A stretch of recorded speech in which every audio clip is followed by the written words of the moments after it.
From PRX, this is Living on Earth. I'm Steve Curwood. And I'm Jenny Doring, celebrating the people who pioneered pushback against extinction. What I hope people will realize is just because we can't save everything doesn't mean that what we're doing doesn't matter. It's still possible to make a huge difference. It's still possible to save species that are going to be valuable not only for our own survival, but for the survival of future generations. Also, our dogs and other animals teach us how to be a good creature. Molly was essentially the older sister I never had. I mean, most little girls idolize their older sisters. I never had any siblings, but I had something better. I had a Scottish Terrier. Those stories and more this week on Living on Earth. Stick around.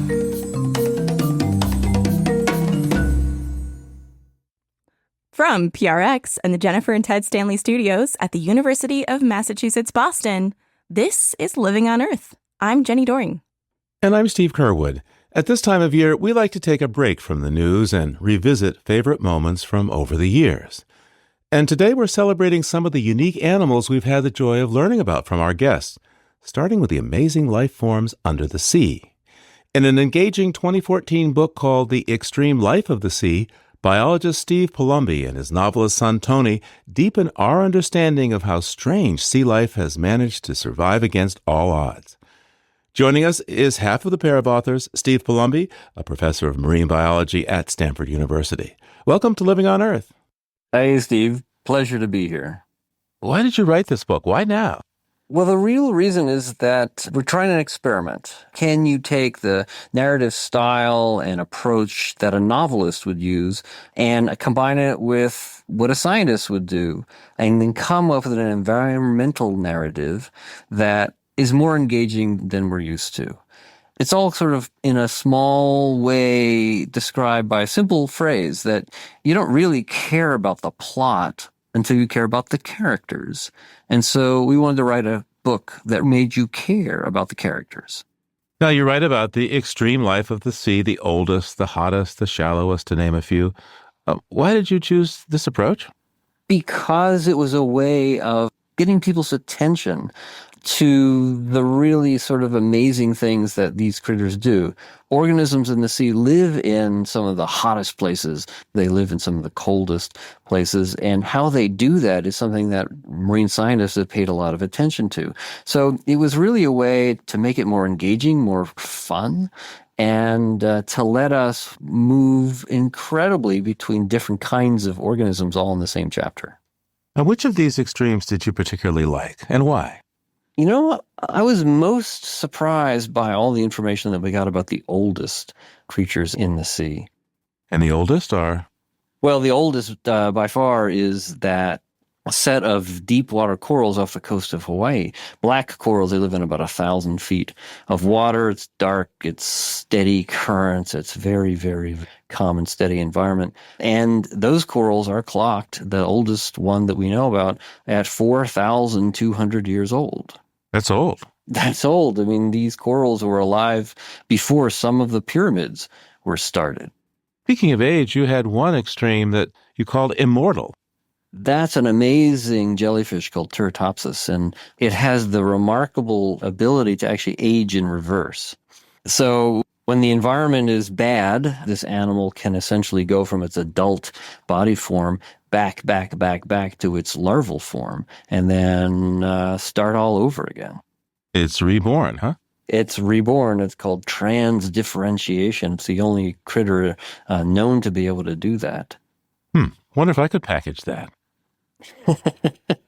Well, there's lots of movies about when you're all of a sudden wake up and you find you're back in high school. And so do you really want to do that, Steve? Oh, no, I don't need to go back there. Think about it.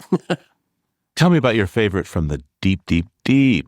One is an amazing critter called the stoplight loosejaw. Like typical deep sea fish, it's got fangs and huge jaws and amazingly sharp teeth. It can actually eat a fish bigger than itself. The deep sea is extreme in that it's dark, and there's also not much food. There's bioluminescence, flashes of blue and green that are down there. And if you use your light as sort of a searchlight to find something, that everybody else can see you too and come after you. So the stoplight loosejaw fixes that problem by cheating. It has two searchlights that beam out from under its eyes, and they're not the typical blue-green of bioluminescence. Those searchlights are red. And they've also changed their eyes so that they can see red. So the only fish down there that sees red and then produces red light. So they can prowl around with these searchlights on. Nobody else can see them, but they can see their prey. So a predator with night vision. A predator with night vision goggles, essentially, yeah. So, imagine you're in some laser tag arena and you're the only one that can actually see anybody else. Describe the whale fall and why these are important. Whale fall is an amazing exception to the generalization that the deep sea's not got much in the way of food.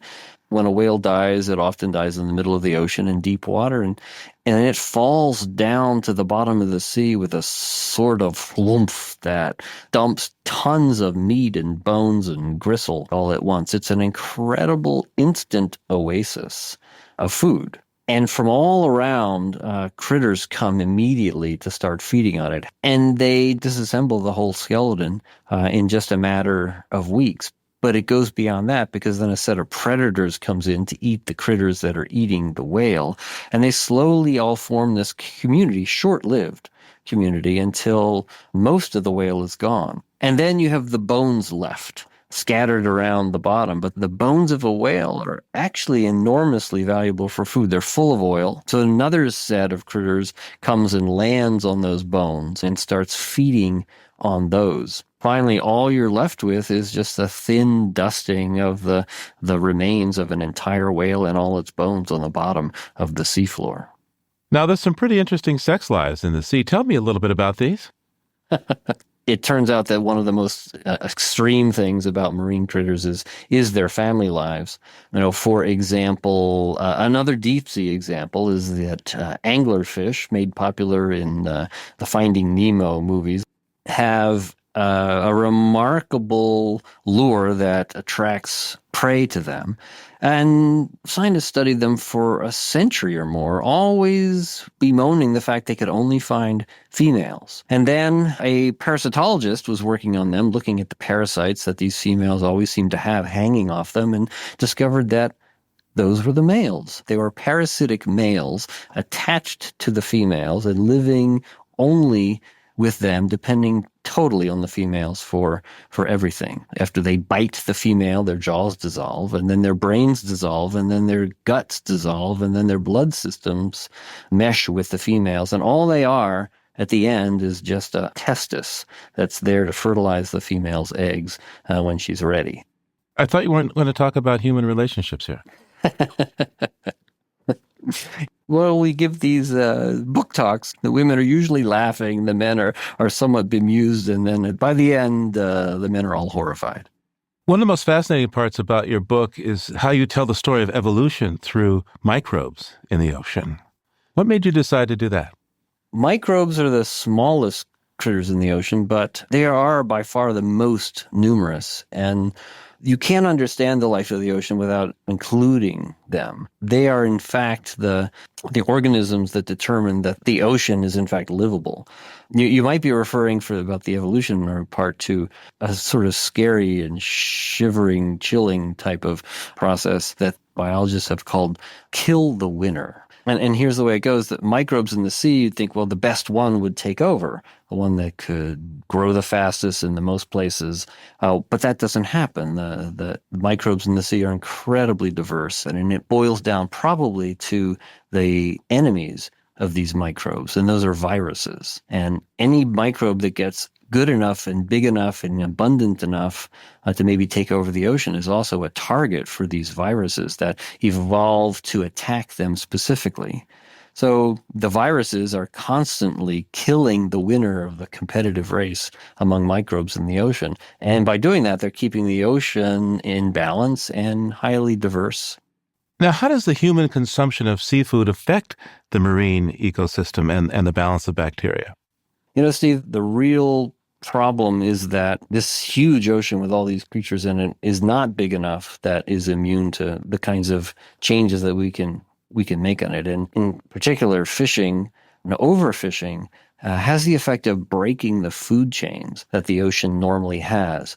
And you can think of a food chain as taking the smallest little critters and then their food for the next larger ones and their food to the next larger ones up. And so the food energy in the ocean, or any ecosystem really, moves from the smallest critters up through the bigger and bigger and bigger ones. But when we fish, especially fish heavily, we break the food chain. We end up essentially allowing the food energy to clump up at parts of the food chain that it doesn't usually. So we get big, huge blooms of jellyfish, for example, and with the ocean out of balance by us overfishing.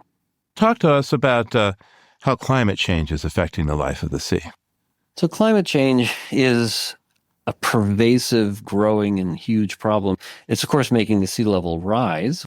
It's also making the oceans warmer. It's making them more acidic and stormier. And all these things mean that how we interact with the ocean is getting harder and harder. And a lot of the organisms that we might depend on to grow barriers, natural living seawalls, for example, around our coasts, are succumbing to the extra heat and the acidification. And these problems are visible now, and they're projected to grow into the future.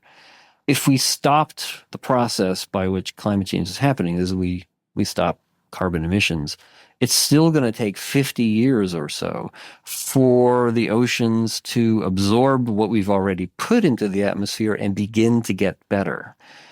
So it's like you're booming along in a speeding car, and all of a sudden you see the red brake lights in front of you, and you think, okay, we've got to stop. But there's a stopping distance. You can't stop immediately. You can't stop a speeding car right on a dime. It takes a while. And that stopping distance for climate change is about 50 years. So the biggest problem is that we're just now beginning to see the red lights in front of us. And even if we all decide, okay, we're going to put the brakes on now, which we have not yet decided, but if we did, we'd still have 50 years of stopping distance before things got better. Steve, what do you hope readers will take away from your book? We wrote the book to give readers a sense of guiltless wonder about how wonderful the life of the ocean is, and that these critters out there are not just seafood. They live in all the corners of the ocean. They can live and thrive in amazing places and with amazing abilities, and that they add to the wonder of our planet. It's really a book that's meant to entertain people. It's meant to give them a sense of, wow, I never knew that. Steve Palumbi is a marine biologist at Stanford University and co-author of The Extreme Life of the Sea. Thanks so much for taking this time today, Steve. Hey, Steve, it's an absolute pleasure. Thank you.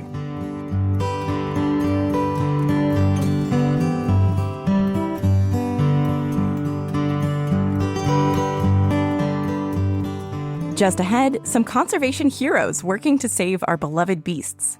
Keep listening to Living on Earth.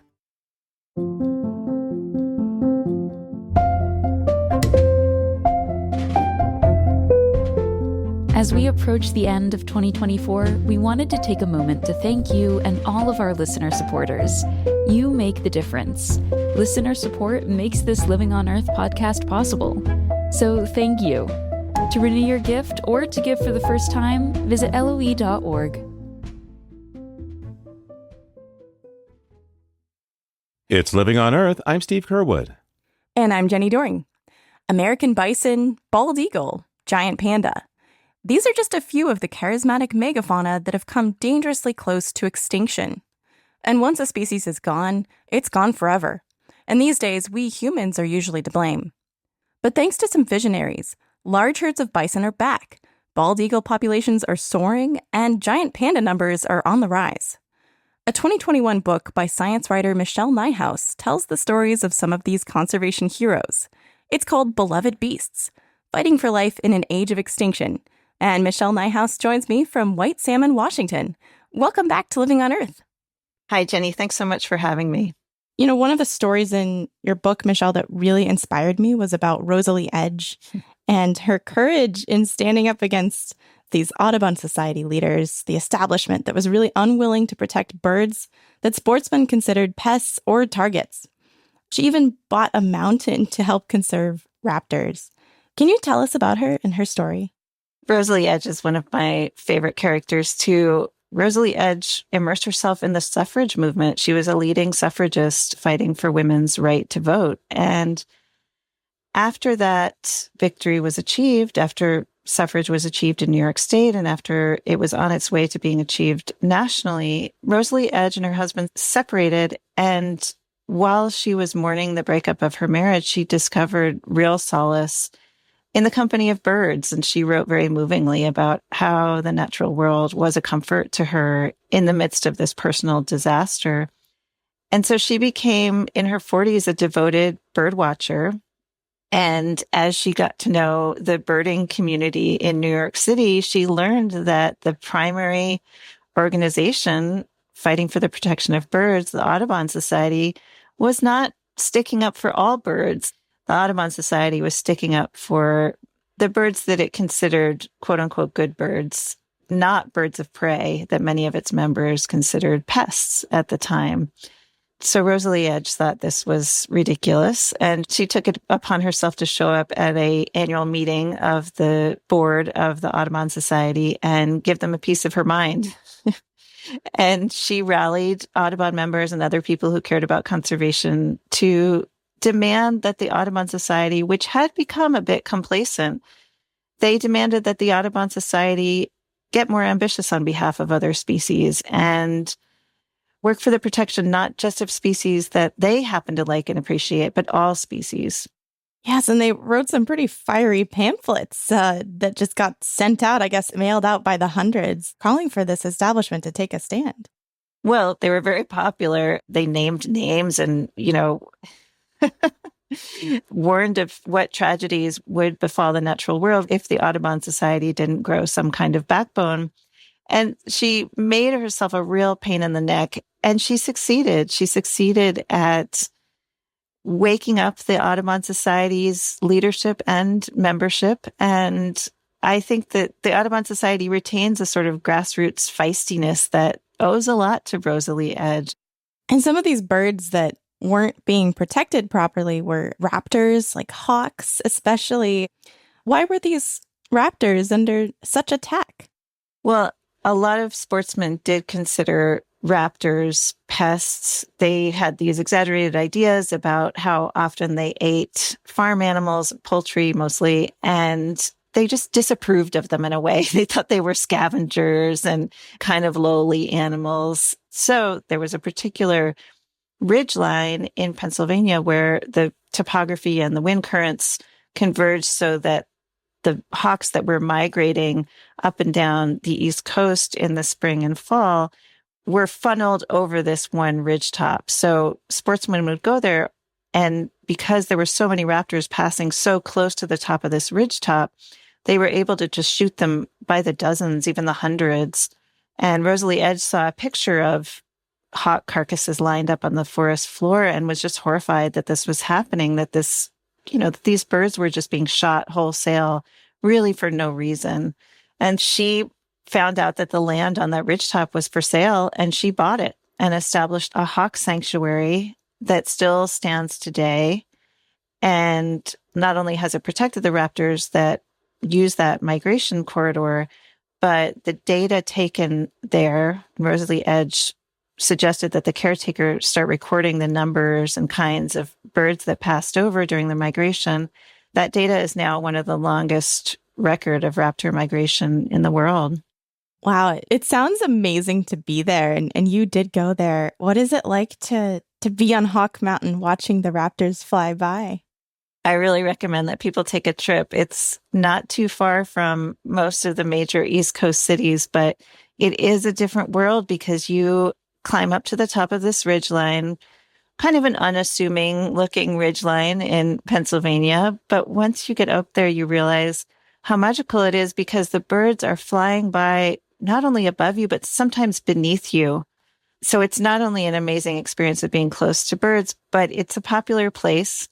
And so most of the time you're up there with, it can be just a couple of other people, or it could be a whole crowd of people who are all just gripped by this natural phenomena. And it's delightful to feel their joy along with your own as you stand there and watch these birds do what they have done for so many years and can do thanks to the foresight of Rosalie Edge.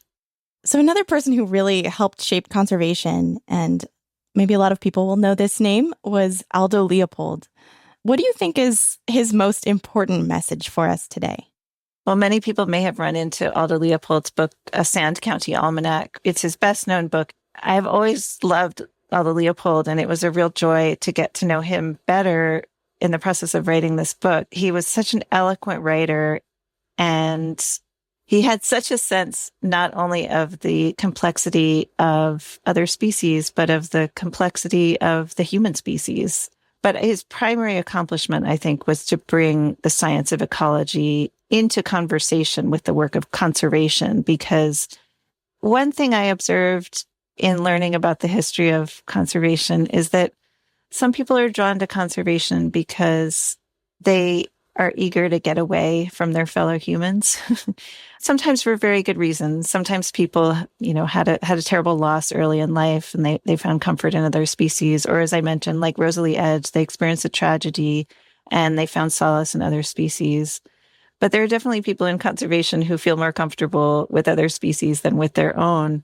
And Aldo Leopold was not one of those people. He felt as warmly toward his own species as he did toward other species. I can't help but think that that informed his work, and that he saw, unlike so many conservationists, he saw that humans could have a constructive role to play when it came to conserving other species, that conservation wasn't just about protecting species from the destruction that humanity can wreak. It was also about finding that constructive role. And I think that's still a piece that's missing from conservation today. And that's something that Leopold can still remind us of.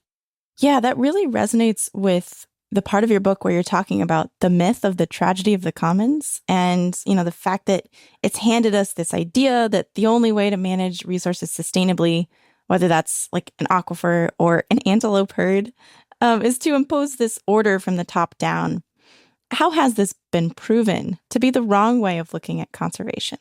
The tragedy of the commons is a mysteriously persistent metaphor that was proposed in the late 1960s by an ecologist named Garrett Hardin. And as you say, he theorized this was an idea he had, not something he tested in real life, but he proposed that humans, given the chance, would use up as many resources as they could until the resource was gone, and that the only way around it was total government control or total privatization. But scientists since then, and even while he was proposing this theory, were observing that that was not true at all, that people had for centuries developed rules that allowed them to both sustain their own livelihoods and sustain the resources, the species that they needed.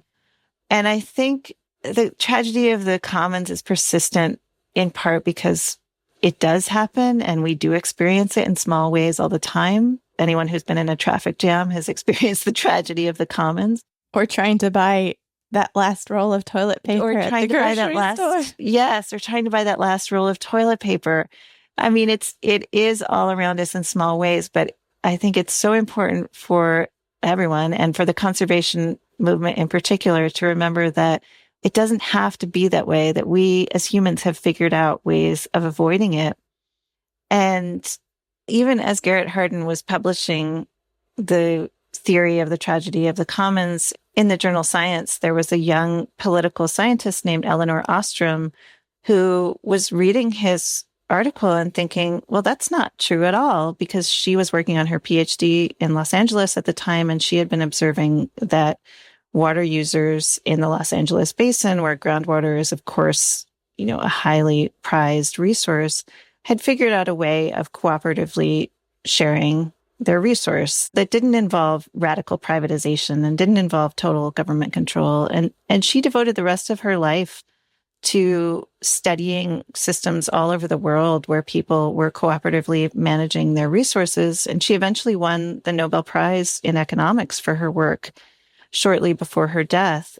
So she's very respected. And she, in fact, was the founder of a whole field that continues today. But I think that as respected as she was and is, her work is still not as well known as it should be. I think it hasn't had the staying power that the idea of the tragedy of the commons has. But I do hope that we as a society, we as a species, will embrace the complexity of Elinor Ostrom's work, because in that complexity, I think, lies the solutions that we need for conservation to be meaningful worldwide. Yes, and you saw some of this complexity in action. You saw the importance of local involvement, as opposed to like a top-down government order or privatization. Communities really caring for the species and the places that they've lived among for many, many years. So what did you take away from your visit to a community conservancy group in Namibia? Well, I got to visit Namibia in Southern Africa in the course of research for this book, and I was quite inspired by the work of the National Community Conservancy System in Namibia, which has been in place for about 30 years now.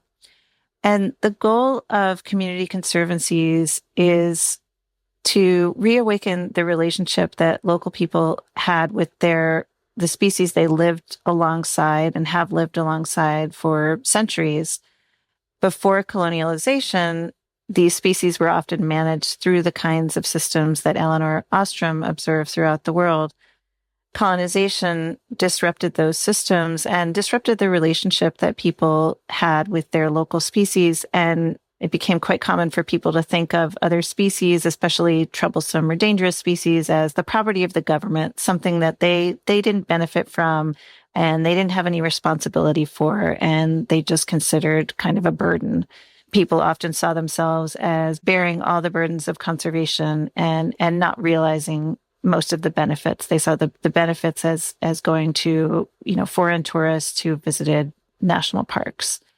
The goal of the community conservancies is to restore that relationship by returning some conservation authority to the local level, giving people the ability to set their own hunting quotas based on data that they help collect. They have the ability to earn money from tourism. They have the ability to earn some money from commercial hunting. And I was able to see some of this work in action, and I was so struck by it because I went to an annual meeting of one of the community conservancies in the midst of a deep drought during a very tough time for the community. And the meeting on its surface was a little bit chaotic. There was an argument that broke out at one point. There were a variety of issues that needed to be handled. But when I got up to leave, I realized I was exhilarated in a way that I never am when I've gone to similar meetings in North America, in meetings of people who have far more resources and far more expertise available to them. And I realized I was exhilarated because people had taken the trouble to come to this meeting and think about the long-term future of these species. And I think the success of the community conservancies is that they've reduced the burdens of conservation enough. Conservation still costs something. It still is, it still can be troublesome to live beside a herd of elephants.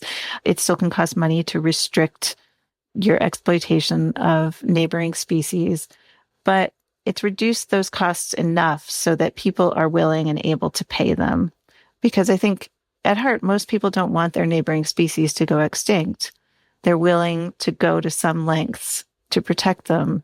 They just need to have some assurance that they have a say in how these species are managed and that they have a way to support their families and to make a living. And I think once those things are in place, most people are quite willing to do what it takes to protect species for the long term.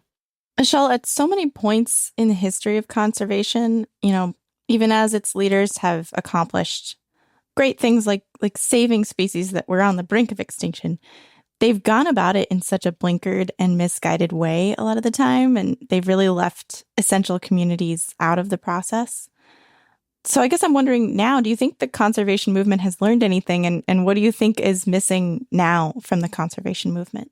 There is a long history of racism and colonialism in the conservation movement, which is not to say that the project of conservation, that the work of conservation is necessarily racist or colonialist, or to say that conservationists as a whole have these blind spots. But it is to say that in every generation of the conservation movement, there have been people who have these very destructive blind spots. One of the reasons I wanted to write this book is that I felt that it can only be good for conservation, for conservationists to examine this history, to look at these patterns and see how they can be avoided in the future. I think the conservation movement in many ways has learned from its mistakes, and there is a reckoning now over race and privilege taking place in society that I think the conservation movement is involved in a very significant way. And I think many people are learning from that. And I think that's a very promising sign for the future. In the past, these blind spots have been so counterproductive for conservation because they have left out most of society. They have shut most of society out of the conservation movement. A more inclusive conservation movement will not only be a more just place to be an activist, but it will also be more effective in that it includes people in a constructive role in conservation. Michelle Nijhuis is the author of Beloved Beasts, Fighting for Life in an Age of Extinction. Thank you so much, Michelle. Thank you, Jenny.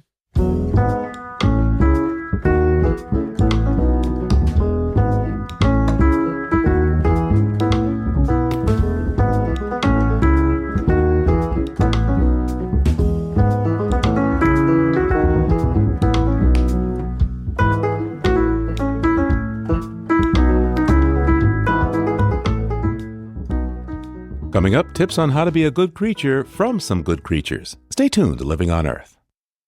Support for Living on Earth comes from Sailors for the Sea and Oceana, helping boaters race clean, sail green, and protect the seas they love. More information at sailorsforthesea.org. Here at Living on Earth, we work hard each and every week to bring you the most relevant and compelling environmental news. As a nonprofit organization, we count on you to help. Listener support is key to sustaining the environmental news gathering and reporting that you rely on. Please consider doing your part to support Living on Earth. A monthly donation is the very best way to ensure LOE's work continues week after week. To make your pledge of support, go to LOE.org and click Donate. And thank you for helping to keep LOE's nonprofit environmental media going strong. It's Living on Earth. I'm Steve Kerwood. And I'm Jenny Doring. What's going on inside the tiny, fuzzy head of a bumblebee? Living on Earth's explorer-in-residence, Mark Seth Lender, says there might be much more going on than you think. The hurricane did not amount to much, not by the standards of New England, where we have history of great storms that take lives and sink ships and tear away the land. This one brought more water than wind. Even so, here close to the sea, it was enough. Surrounded by debris, a single hydrangea, sole survivor among what once were many, is in flower and covered with bumblebees. One to every stamen in the dense white array of blooms. How important to them, this one bush, the difference between extirpation and continuity. They go about their business at a low, contented hum. Like a punctuation mark in her warning colors of black and yellow, a guard bee leaves the others straight up, straight towards me. She stops 8 inches from my face, right between my eyes. Below and behind her, the others continue in their work. Not her.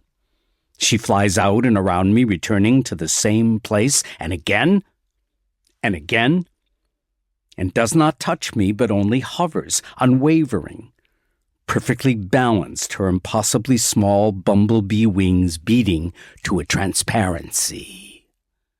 I know what she wants. She behaves as if she knows that I know, or at least that I should. But I wait to see. What will she do? How long will it take before her patience wanes and she stings me? 500 million years of evolution separate us.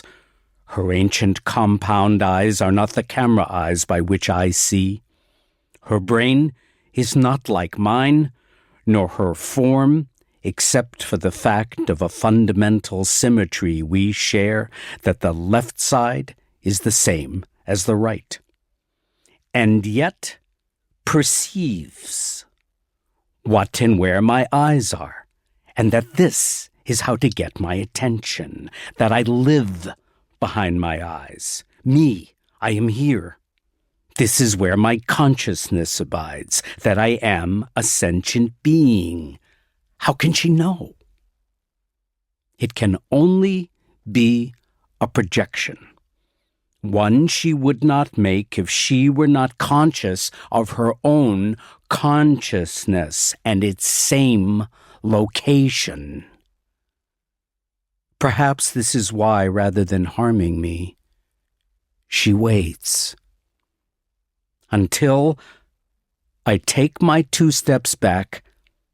She pauses for a fraction of a beat, then dives into the flowers where she disappears. That's Mark Seth Lender, Living on Earth's Explorer in Residence.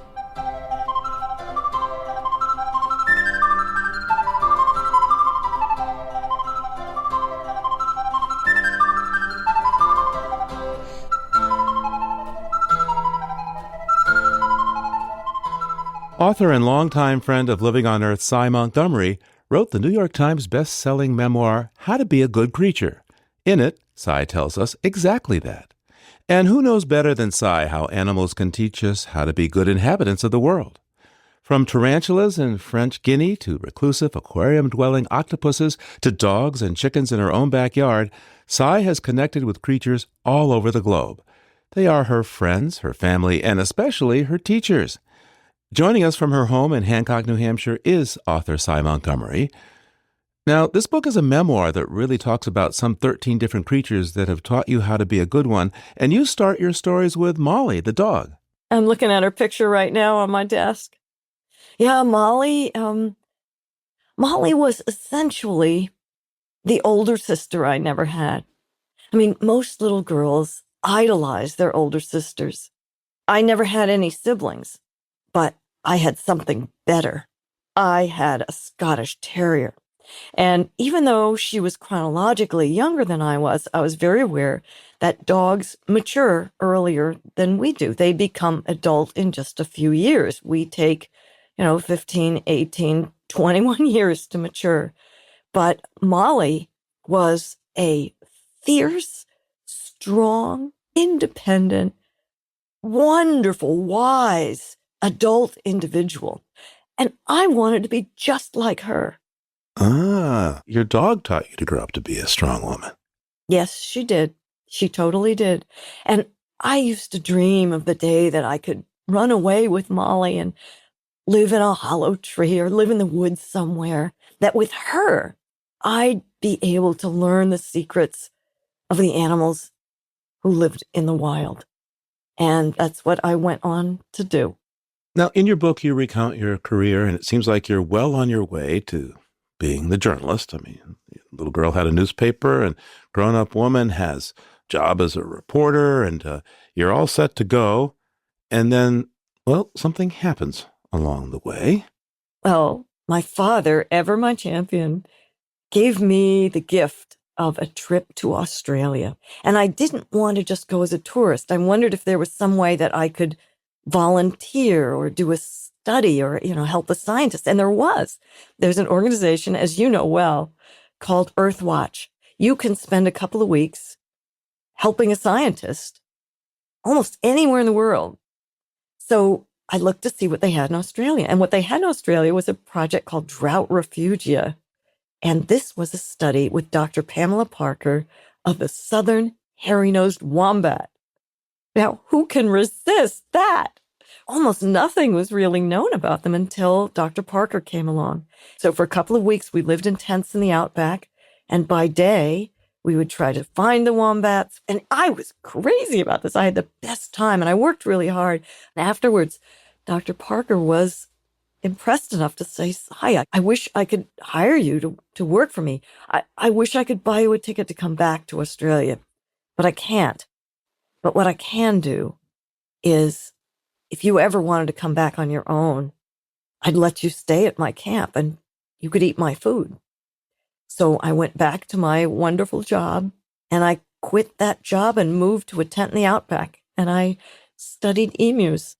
And you write that the emus really taught you something important. What was that?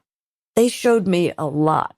I mean, I certainly learned a lot of field work knowledge from them.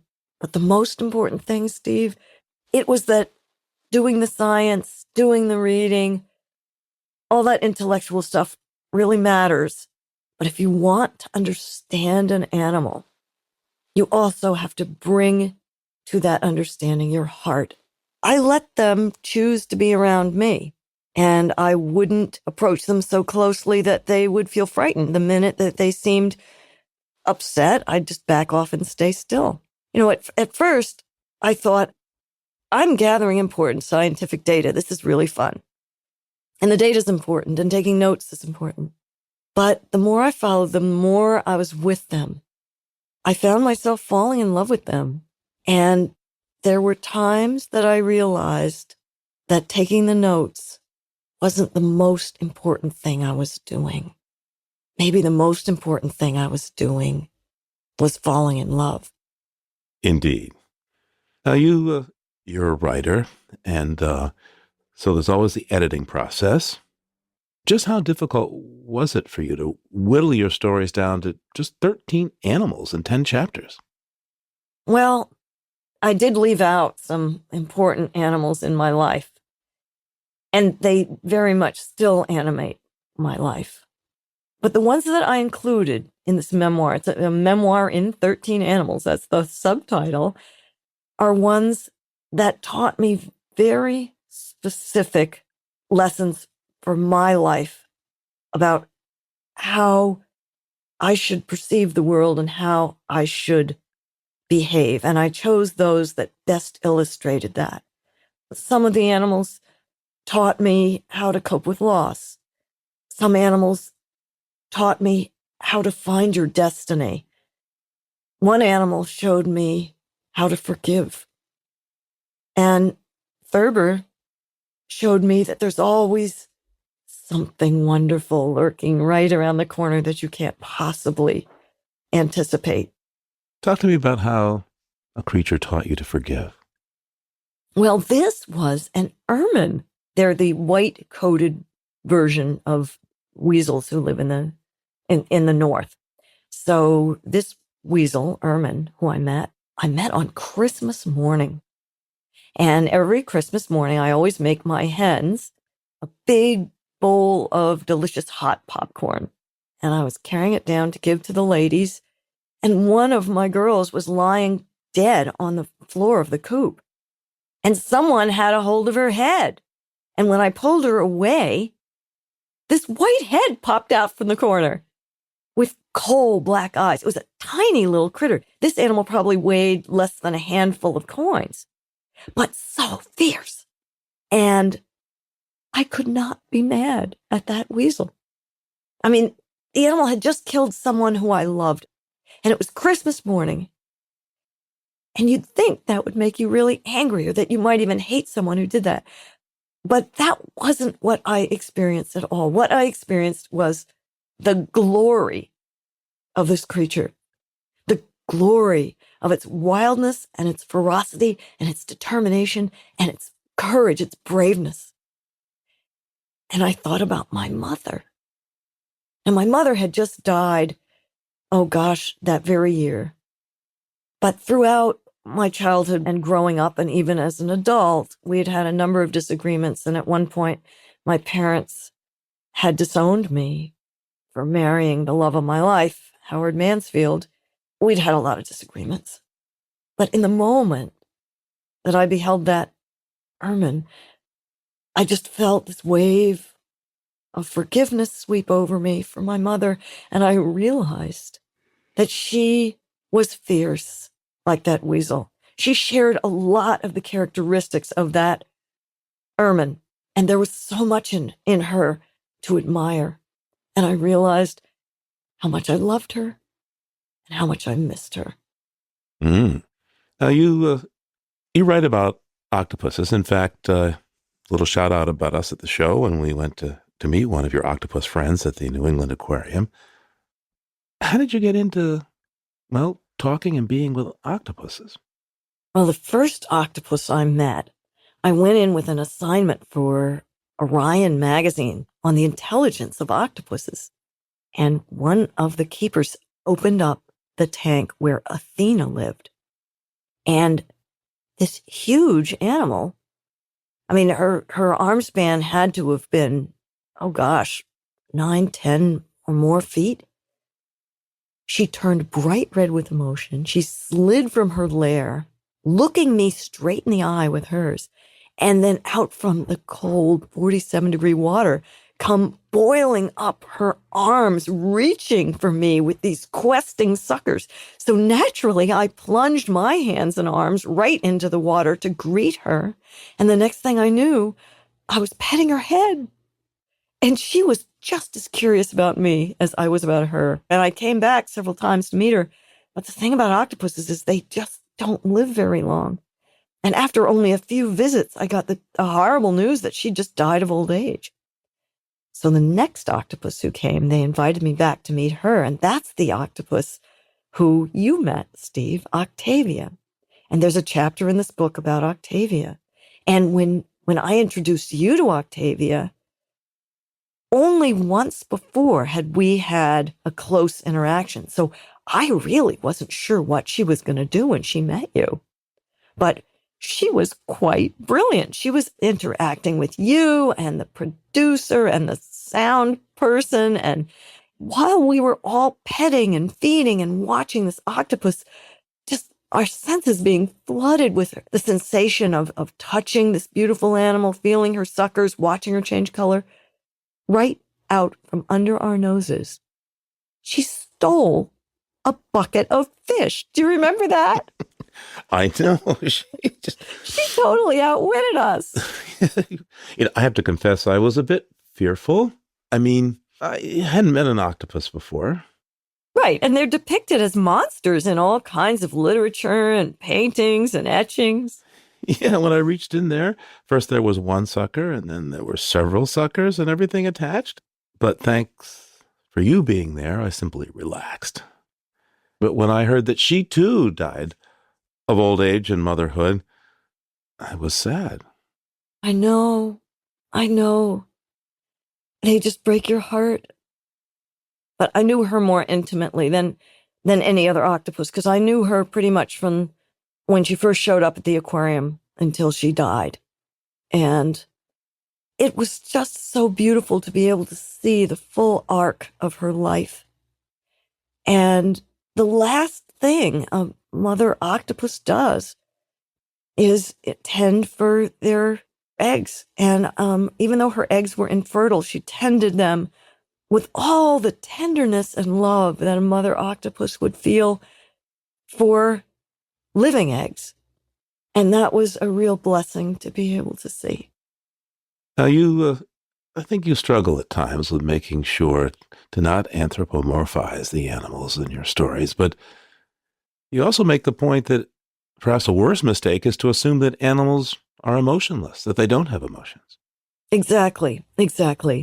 What we don't want to do is project our feelings onto other animals or other people. And so, and we can't help it sometimes. We can easily imagine that an animal wants to be petted when maybe it doesn't. That's a common mistake. But more dangerous, as you said, is to think that they don't have thoughts or feelings. Thoughts and feelings are not human things alone. We're part of a huge family of living creatures. And consciousness does not belong to us alone. Emotion does not belong to us alone. These are things that are helpful to animals to let them live. So we do ourselves and the creatures a terrible disservice to assume that they are thinking nothing, that they are feeling nothing, that they know nothing, that they do not make decisions. We will never understand the lives around us unless we realize that animals are thinking, feeling, knowing beings. So before you go, Sai, what do you hope to impart to animal-loving listeners, or even those whose relationships with animals may be a little more tenuous or even skeptical? Now, I would want to say that we're embedded in this glorious world of other souls, other minds. And these others have so much to teach us. And being surrounded by teachers in a confusing and difficult world should make us feel far more at home here and far more in love with our homes, and give us the courage to fight for this beautiful earth that is so imperiled and so alive. Cy Montgomery's book is called How to Be a Good Creature, a memoir in 13 animals. Cy, thanks so much for taking the time with us today. Oh, such a pleasure, Steve.